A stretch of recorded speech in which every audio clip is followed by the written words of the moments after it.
So one of the questions that I get asked very, very frequently is which online arbitrage business model is the best for me, right? Which one should I get started on? Which avenue should I spend the majority of my money and my attention on going forward? And I can't really give a one-size-fits-all answer to most people because everybody is in a different situation, right? You might have different amount of money to invest. You might be willing to wait on your return on investment a little bit longer than other people, right? You might have time to do fulfillment and actually ship orders out, or some people don't actually like to do that and they want to leverage FBA and just source for Amazon, right? So there's a number of different things which, are questions that I need to ask most people before I diagnose and figure out exactly what business model OA-wise is best for them. And that's exactly why I give away a free onboarding call when people hop into my Online Arbitrage Pro 3.0 course, because I want to figure out exactly where you're at, how much money potentially you have to spend, how much time you're willing to invest, etc., etc., etc., before I feel comfortable recommending a particular business model or a couple of them which I think are best for you to go, okay? So shameless plug before we get into this. First link in the description, Online Arbitrage Pro 3.0. You can get in for 50% off if you're one of the first 3 people to claim through that link. And there are 2 sides of my online arbitrage business. Now, I don't recommend this for everybody, but I'm going to break down exactly how I approach it so you can understand the different nuances of each one potentially, and then hopefully take that information and apply it to your situation. So first and foremost, I have 2 sides of the business, like I said, right? I focus about 50% of my attention and my spend on rebate arbitrage and coupon arbitrage, and then I focus 50% of my spend on bulk deal, books, wholesale, and liquidation, depending on the time of the year and what I'm focused on. So first and foremost, about 50% of my spend goes to rebate arbitrage and coupon arbitrage. If you don't know what those are, rebate arbitrage basically means you're spending full retail on a product, you're getting full retail back. So maybe I buy into a product at $20, I get $20 back, and then I have a free product to resell back on Poshmark, Mercari, or eBay. As you see here, which we're going to go over the specifics here in a second,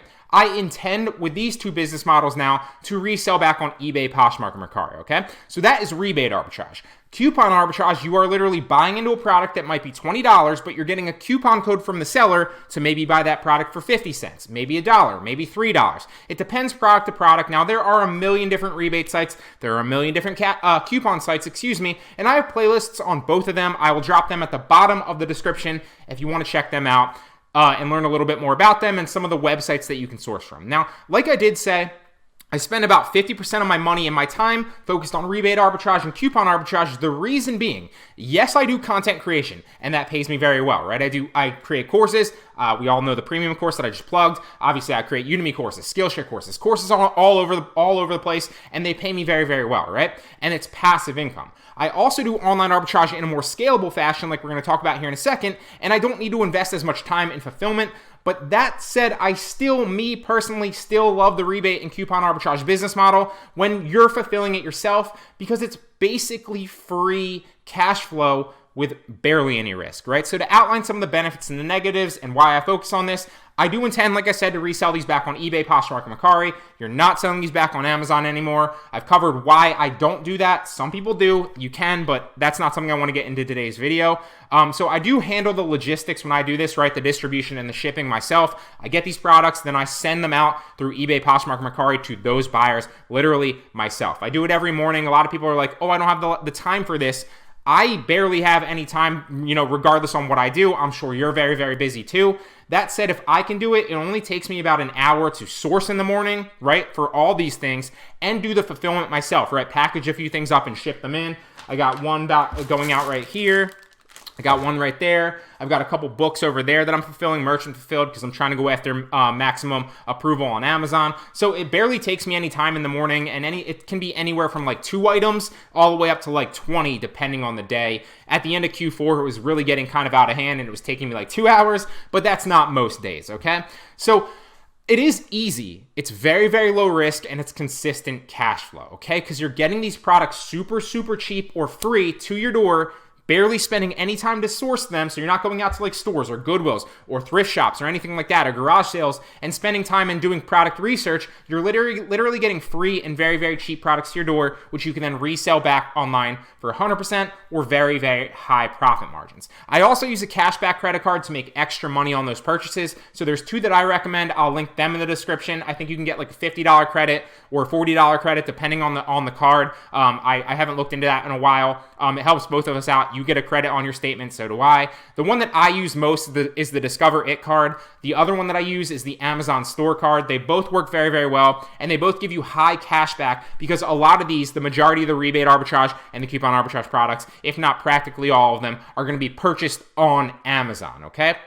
So, like I said, I use a cashback credit card to make extra money if I'm spending like $3,000 a month on cashback or coupon products, right? And I'm earning 5%. Well, let's do a little bit of math there, right? How much actually is that extra that I wouldn't have spent? So $3,000 is, probably typical on most times. And remember, I'm not actually spending this. I'm just using it on my credit card, getting the money back most of the time, and maybe after coupon products, I'm getting like $2,800 back or like $28,500 back or something like that. So I'm barely spending any money for hundreds of products. So if we take $3,000 is what I'm spending, even though I'm getting it back, and I get 5% on that $3,000, that's an extra $150 every single month just for using a cashback credit card that you otherwise wouldn't get if you didn't, right? So use a cashback credit card big if here, if you're responsible and you can pay it back. Always pay it back. Don't let it build up. That's a bad way to go. If you're not responsible, just use a debit card or use what you have. You can use a credit card also to track your cost of goods. It's another benefit of using that cashback credit card. That way you can literally at the end of the month or the quarter or however you want to do it, right? Or the end of the week, if you really want to do it weekly, you can focus on, okay, this is your cost of goods. This is what you profited. This is what you got back. How profitable are you, right? And I keep organized spreadsheets. I've covered this a million times as well on this channel to track literally everything in the overall profitability. Now, it's better doing it with this and rebate or coupon arbitrage, because you want to track all those things. You want to track to see if you're getting your rebates back. That way you can kind of focus and maintain that. Now, every single website obviously tracks that for you, but you don't want to trust the website that's going to tell you, hey, you got your coupon code back, hey, you got your cash back. You want to track it as well and make sure that you're profitable. Also track your profit on each sale. It's very, very easy to do. A lot of people, this is another route that people complain on. It's like, I don't have all the time to track it. Like I said, I'm very, very busy. I'm sure you're busy, very, very busy too. It doesn't take very long at all. You can simply set up a spreadsheet. If you guys ever need, and I have spreadsheets for all of them, including these ones like we're going to talk about. If you guys ever need a spreadsheet, email me at brian@invertmedia.net. I popped that up on the screen for you for reference right now. Simply ask for the spreadsheet, but make sure you give me a specific spreadsheet. Sometimes people email me or they message me and they're like, hey, can I have an online arbitrage spreadsheet? And I'm like, which one? Like, I do all sorts of business models and they're all slightly different. So specify the spreadsheet, right? Say, hey, I want the bulk deal spreadsheet. Hey, I want the book spreadsheet. Hey, I want the cashback or the rebate spreadsheet. Whatever, specify the spreadsheet in the online arbitrage business model or business models, right? If you're doing multiples that you want, because they're all slightly different, okay? Then the next thing that I do is I focus half my spend, and this is not getting any money back, right? This is literally spending into products like normal arbitrage where you're going to have to wait for that return on your investment, right? So I spend 50% of my money and 50% of my time focused on more scalable business models, right? So I have my cash flow side of things with the rebate and coupon arbitrage where I do all the fulfillment on eBay, Poshmark, and Mercari myself. And then I have the more scalable side where I'm sourcing from my computer and shipping in FBA to leverage Amazon's FBA and distribution, right? So that includes things like bulk deal, books, wholesale, liquidation arbitrage, all those depending on the time of year. Now, I'm getting more into wholesale and liquidation now because it's past Q4 and it's almost the end of book season. But for a while there in Q4, I was literally only focused on bulk deal and books because it was the end of Q4. So the bulk deal has a lot of top brands where you can flip, and they flip like candy in Q4. It's still good now. Don't get me wrong. You can do bulk deal and any of these all year long. But at the end and heart of Q4 was like bulk deal was like crazy, crazy profitable, and they were flipping so fast, right? Books, same thing, right? So the books flipped a little bit in Q4, but really I was just buying into a lot of inventory. I spent thousands of dollars on books probably from like September all the way into like early January, and literally they're flipping like candy right now because it is textbook season. So you want to be prepared next textbook season. I forget exactly when the textbook seasons are. It might be like April or May or something like that. Look into it. There's two main ones, and then there's a summer one as well. You can Google that information very, very easily. But what you want to do is you want to identify when that textbook season is. Currently, textbook season is running from like, I think it's like mid to early January all the way to like mid-February or something like that roughly. But the key here is you want to buy into book inventory ahead of time and then ship it into FBA right before that window and mark all your products up. What that's going to do is, because there's so much demand during textbook season for students to buy textbooks, all that inventory is going to be sold out, and you're going to be able to sell it at higher profit margins, and students need those textbooks, right? So they're all going to resell. They're all going to sell for high margins. And think about it. I've been a student before myself, right? Most students, at least the students that I know, most of them have parents, or, they're just charging it up or taking out loans to buy these books. They're not thinking, it's not like it's their money most of the time, right? So it's not like they're sitting there thinking on the internet, like, I gotta find the book for like $10 less. I gotta find the best deal on this book. No, they're literally going, Googling it, or searching Amazon for the book that they need if they don't buy it in the store, and they're buying whatever one is on the buy box, right? So if that's the best way that you can make money on textbooks, you can make money on textbooks all year, like I said. That said, you do want to buy them ahead of time before textbook season and ship them all in pre-textbook season, so that when textbook season hits, boom, you're going to profit thousands of dollars if you have thousands of dollars in inventory. I think I spent like $3 or $4 grand. I spent a couple grand. I don't know the numbers. I'd have to look at my spreadsheets, right? And I probably made at least double that back, right? So you're not going to find a better return on your investment at that profitability, right? So you're spending like a couple grand to make a couple grand back literally like in a month. It doesn't happen like that anywhere else. If you're doing bulk deal, you have to sell more units, right? Whereas books, you literally can be profiting like a couple $100 a book if you're buying good, high quality textbooks. So I've covered that many, many times. Like I said, I'm going to drop all these down at the bottom of the description too. So the bulk deal playlist, along with the cashback and the coupon playlist, the book playlist, the wholesale playlist, and the liquidation playlist. All 6 of those playlists down at the bottom of the description, if you're more interested in any one of these in particular, right? So I've covered that before. I'm not going to get too heavy into sourcing books in this video, but this is basically what I do, right? 50% on this because it's easy cash flow every single month, basically free money.